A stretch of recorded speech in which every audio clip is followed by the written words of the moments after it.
언젠가는 매수자 우위 시장이 와요. 반드시 옵니다. 이제 팔고 싶은 사람들이 더 많은 때가 있어요.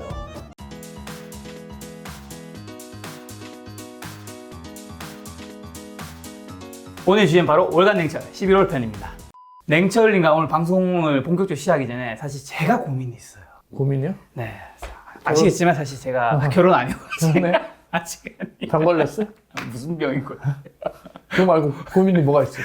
요즘에 제가 사실 그 대구에서 올라왔잖아요. 네. 고향 대구. 그리고 지금 서울 산 지 10년인데. 같은 대구 출신이네. 대구예요? 네, 대구. 대구 어디? 비산동. 비산동. 네. 그 동네 좀 좋죠. 아주. 좋아요. 좋죠. 아주 그냥. 전 달서구. 전 달서구인데. 근데 제가 이제 서울 올린 10년이 됐어요. 네. 근데 아직 결혼 안 했지만 보통 결혼할 때 집을 사잖아. 그렇죠. 근데 필요하죠. 지금 요즘에 집값이 너무 뜨고 있다 보니까 이 약간 사회적 현상이 이제 그 포모 현상처럼 네. 제가 약간 좀 쫄리기 시작했어요. 네. 나도 이제 결혼 전에 안 할 수도 있고, 아니 못 하는 건가? 어쨌든 집을 사야 되는 게 아닌가. 그래서 지금 고민이에요, 형님. 아니 돈 잘 버니까 네. 뭐 새 살아도 되잖아요. 새? 지금 새 살고 있죠. 그러니까 결혼하고도 결혼하고도. 새 살아도 되고 어. 호텔 같은데 아니 제가 그 정도는 아니잖아요. 아니 호텔에서 임대를 이렇게 마련해 준대. 도끼님처럼. 아니 연립도 이제 임대를 이제 해가지고 정부에서 이제 힘 많이 쓰고 있으니까 네. 그런데 또 살아주면 그런 거죠. 호텔을 개조해서 임대주택으로 해주는데 이런 데를 살면 제가 거기 들어갈 수 있나요? 무주택이면 가능하지 않겠어요? 근데 제가 대구에 이제 집이 한 개 있어요. 네. 그 어머니께서 이제 돌아가셨는데 몇 년 전에 그때 이제 저희한테 물려주신 거예요. 그러니까 1주택자인 거죠. 거기에 이제 부모님, 저희 지금 아버지가 살고 계세요. 아버님 계시고. 그러니까 그 집은 제가 어떻게 할 수 없는 집인 거죠. 그러니까 그리고 서울에는 이제 제가 살고 있는 이제 앞으로 살 집이 필요한 거지. 지금 원하는 거 가장 니즈가 서울에 괜찮은 집을 갖고 싶은 거죠. 그쵸. 그게 하고 싶은 거죠. 사실 그 전 국민이 다 그걸 원하는 거거든요. 전 국민이 원하는 거지. 임대 아파트 살고 싶지 않아요. 왜냐면 인간 본성이에요. 임대 아파트 살고 애도 낳고 해봐요. 그러면 남들보다 좀 뒤처지는 것 같고, 엊그저께 굉장히 비극적인 사건이 뭐 CJ 뭐 이쪽에서 났다고 소문은 들리는데, CJ? 무슨 사건? 뭐 집 때문에 다퉈가지고 무주택자인데 전세금 문제로 집을 사는 문제로 다퉜는데 남편이 아내를 죽이고 남편은 투신 자산을 했다는 뉴스가 나온 게 있어요. 그러니까 그만큼 이제 사회적인 문제가 된 거예요. 네. 원하는 욕구는 이제 알 것 같아요. 본인의 활동 반경 안에서 좋은 집을 가지고 싶잖아요. 그치, 집 많이 가진 것도 아니고 한 채. 한 채 괜찮은 거 갖고 싶은 거잖아요. 근데 내가 딱 보니까 김 작가님은 앞으로 되게 잘 될 것 같아. 그래서 어중간한 거를 어중간하게 사면 큰 시대 차익도 못 보고 또 갈아타면서 비용이 많이 들 것 같아요. 그래서 좀 무리해서라도 좋은 거 하나를 목표로 잡고 그 목표가 되게끔 제가 볼 때는 대구 지분은 정리를 하고 지금 뭐 투자도 하니까 좀 바른 투자해서 그걸 불려서 그 목표된 집을 사면 될 것 같은데 우선은 서울 핵심 지역이면 좋고 개발 차이까지 먹을 수 있는 주택이면 난 좋을 것 같아요. 좀 더 멀리 보고 그러면은 강남에 잠실에 아시아 선수촌 한번 볼까요? 자, 지금 네이버에 내가 이게 사고 싶거든요. 내가 이게 사고 싶어. 잠시 아시아 선수촌. 아니 가격이 지금 최근 매매 실거래가 27억 6천에 냉철리. 작은 게 제일 작은 게 많이 올랐구나. 제일 작은 거는 제일 작은 거 볼까요? 이게 제일 작은 거. 그러네. 제일 작은 게 27억 6천이네. 그러네. 아니 이걸로 제가 어떻게 사요? 살 수 있죠. 지금은 매도자 우위 시장인데 근데 여기 아마 매매 전세가도 많이 올랐을 거예요. 전세가가 보니까 7억 7천에서 8억 8천 사이네. 그 갭을 열심히 이제 투자로 벌어야죠. 맞아요. 노동소득과 투자로 벌어서 지금은 사실 이게 매물이 없어서 이런데 그 가게 거래가 됐어도 내가 볼 때 버티기가 쉽지 않을 거예요. 두세 개 들고 있는 사람들도 있을 거고 그런 거 물건 나오면서 언젠가는 매수자 우위 시장이 와요. 반드시 옵니다. 꽤 긴 기간 매도자 우위 시장이었죠. 영원히 지속되지 않아요. 매수자 우위 시장이 왔을 때 준비된 자만이 기회를 잡는다고 준비를 해서 잡으면 괜찮아요. 뭐 아시아 선수도 괜찮고 압구정현대도 괜찮아요. 내가 볼 때. 아니 매수자 우위 시장이라는 거는 집값이 좀 떨어질 때를 말하는 거겠죠? 지금은 사고 싶은 사람은 많은데 파는 사람들이 뭐 안 팔아? 팔는 이 가격에 살렘 사고 말렘 말고 하는 지금 시장인데 그죠. 그 시장이 아니고 이제 팔고 싶은 사람들이 더 많은 때가 있어요. 그때쯤에 아시아 선수 아니면 올림픽 선수촌 다 선수촌이네? 올림픽 선수촌 아파트도 나쁘지 않아 보이고. 올림픽 선수촌이요? 네, 네. 올림픽 선수촌. 방해돈. 올림픽 공원을 끼고 있어서 올림픽 공원을 뭐 정원같이 쓸 수 있고 9호선이 있어서 강남 가기도. 요게 34평 아닌가요? 그렇죠. 그리고 요게 24평? 26평 정도 되겠네. 6이니까 25평? 5평 정도 되겠네요. 25평이 15억 정도니까 전세가 7억이니까 살 수 있죠. 나는 이게 마음 편할 것 같아.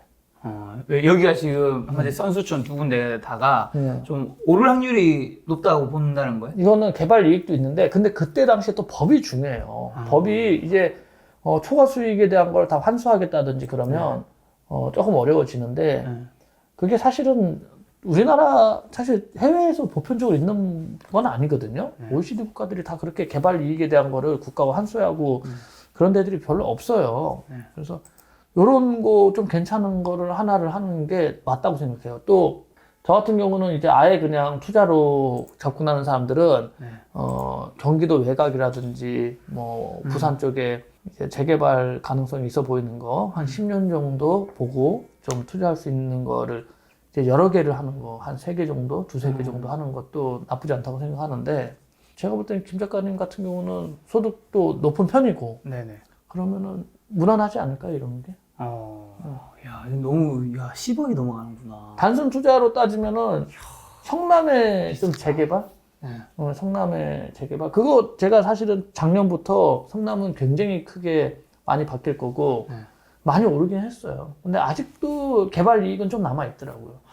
그럼 제가 좀 집을 좀 이렇게 전세를 끼고 사든 아니면 풀 대출을 받든 알아보니까 영등포가 조금 아직 덜 오른 것 같다. 이런 의견이 있던데 영등포 쪽은 좀 어떻게 보세요? 저도 그렇게 생각해요. 위치도 참 좋고 앞으로 뭐 좋아질 거고 그쪽에 영등포 쪽에 보면 아직도 공장 같은 것들이 좀 남아있는 것들이 있어요. 찬찬히 다 없어질 거거든요. 그런 것들 뭐 물류 그런 것들도 없어질 거고 좋아질 거라고 생각해요. 근데 이제 나중에 아세아나 이쪽은 애들 교육시키기도 아주 좋아요. 그래서 한번 저는 이사하는 걸 싫어하거든요. 한 방에 가면은 지금 거래 비용도 꽤 올라갔고 우리나라가 거래 비용이 싼 나라가 아니에요. 다주택으로 가는 건 이런 게 비싼 거 다주택으로 개인이 갖고 가는 거는 계속 이 법이 유지됐을 경우에 못 버텨요. 못 버팁니다. 그렇게 갈 수가 없어요. 그래서 못 버티는 물량을 사면 될 것 같아요. 내년 하반기쯤이면 좀 나올 것 같은데? 내년 하반기부터 좀 집값이 조금 주춤할 수 있다. 그래도 괜찮은 물건을 좀 잡을 수 있을 것 같아요. 예전 같으면 안 나오지, 그런 물건이. 안 나온 물건이 막상 고지서 받으면, 야, 이거 어렵구나, 안 되겠구나. 왜냐면 영끌해가지고 막 2-3개 산 사람들이 있거든요, 분명히. 그렇죠. 근데 그걸 또 받아줘요. 받을 준비를 하는 거 나쁘지 않은 전략이에요. 급할 필요가 없어요. 항상 뭐든지 어떤 투자든지 급한 사람이 지게 돼 있어요. 여유 있는 사람입니다. 사실 지금 저도 지금 대부분의 서울 시민들과 마찬가지로 그건 것 같아. 지금 집값이 계속 오르고 있잖아요. 그러니까 나 무서운 거야. 내가 지금 뭐 아무리 벌어도 한 2년 뒤에 내가 번 것보다 더 많이 오르면 어떡하지? 나 지금 자산 가격에서 이게 없으니까 되게 뒤처지는 거 아닌가라고 생각하는 분들이 많을 것 같아요. 근데 그런 일이 일어나지 않아요. 끝없이 오르는 나무는 없습니다. 타이밍이 있어요. 저도 그런 경험을 느낀 적이 있는데, 찬스가 올 거라고 생각을 했어요. 그래서 기다렸더니 실제로 찬스가 와서 그때 준비가 또 돼 있었고, 이렇게 집어오면 되는 거거든요. 반드시 오게 돼 있어요. 계속 그럴 것 같죠. 두려움에 쌓여 있죠, 사람들은. 무서워요. 모르니까 그래요. 이 자본 생태계를 모르니까 두려운 거야. 저는 편안합니다. 저는 편안합니다. 알겠죠? 뭐 냉철님은 사실 뭐 이미 경제적 자유를 달성했기 때문에 편한 거죠. 오르지 안 오르지. 근데 만약에 달성 안 했어도 편안할 것 같은데요? 그리고 알겠습니다. 그 돈이 노는 게 아니잖아요. 다른 걸 투자할 대체 투자가 없다 그러면 그러면 정말 그렇게 될 수밖에 없겠죠.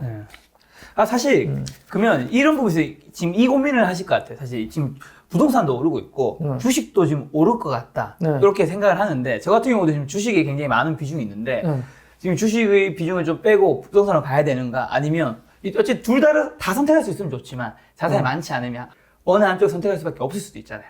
그렇죠. 근데 지금은 네. 최근 보면은 주식이 훨씬 좋아요.